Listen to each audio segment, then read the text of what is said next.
आपण सर्वांना माझा नमस्कार।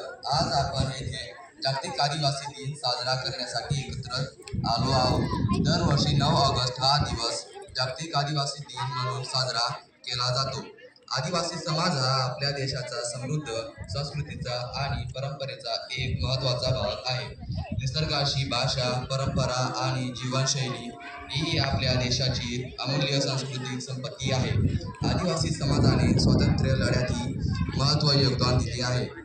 भगवान बिरसा मुंडा यांच्यासारख्या महान आदिवासी स्वातंत्र्य सैनिकांना अमान्य आणि शोषणाविरुद्ध संघर्ष केला।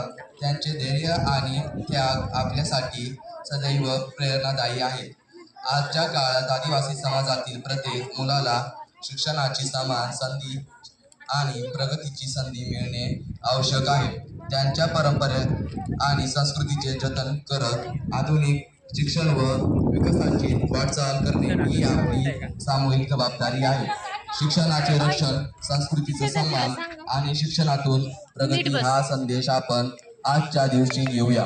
चला आदिवासी समाजाच्या समृद्ध संस्कृतीचा सन्मान करूया आणि समानता, समान बंधुता व एकताचा संदेश समाजात पोहोचूया। जय हिंद, जय महाराष्ट्र, जय आदिवासी। धन्यवाद।